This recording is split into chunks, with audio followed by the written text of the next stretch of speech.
নমস্কার বন্ধুরা, আশা করছি তোমরা সবাই খুব ভালো আছো আর আমিও ভালো আছি। চলে আসলাম আবারও একটা নতুন ব্লগ নিয়ে। তোমরা তো ইতিমধ্যে জেনেই গেছো প্রতিদিন সকালে আমার ঘুম থেকে উঠে কি কি খাওয়া দাওয়া থাকে, সেগুলো আর নতুন করে বললাম না।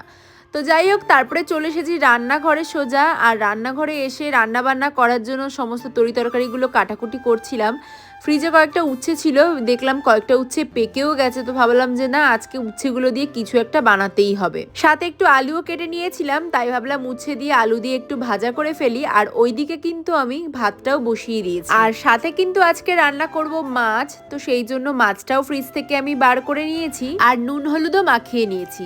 আর যেহেতু আজকে মাছ রান্না করব গাঠি কচু আর আলু দিয়ে, সেই জন্য কিন্তু আগের থেকেই আমি গাঠি কচু আর আলুটাকে একসাথেই হালকা করে একটুখানি জলে ভাপিয়ে নিলাম। আলুটা আগের থেকে না ভাপালেও হয়, কিন্তু গাঠি কচুটা না ভাপালে কিন্তু একদমই হবে না, কারণ সিদ্ধই হতে চায় না। আর রান্না করতে করতেই সকালের মর্নিং ড্রিঙ্কটাও আমি খেয়ে নিচ্ছি, কারণ সকালবেলা বসে আয়েশ করে খাওয়ার তো সময় থাকে না। রান্না করতে করতেই আমি সমস্ত খাবার দাবার গুলো খেয়ে নিই। গাঠি কচু দিয়ে মাছের ঝোল তোমরা কে কিভাবে রান্না করো আমাকে জানিও তো। আমি কিন্তু সিম্পল ভাবেই করি। প্রথমে একদম দিয়ে দিয়েছিলাম একটু জিরা ফোড়ন, ওর মধ্যে গাঠি কচু আর আলুটাকে হালকা করে লবণ হলুদ দিয়ে ভালো করে ভেজে নিয়েছি। আর আজকে কিন্তু সমস্ত গুঁড়ো মশলা দিয়ে আমি রান্না বান্নাটা করলাম। তো আগে থেকে গরম জলের মধ্যে আমি জিরে ধনে আর লঙ্কাটা একটুখানি ভিজিয়ে রেখেছিলাম। গাঠি কচুর আলুর সাথে সেটাই মিশিয়ে একটু হালকা চিনি দিয়ে ভালো করে কষিয়ে আমি কিন্তু গরম জল দিয়ে দিয়েছি, আর সাথে মাছগুলোও দিয়ে দিয়েছি। আর যে কোনো তরকারিতে মাছের ঝোল মাংস এগুলোতে যদি গরম জলটা ব্যবহার করা হয় না,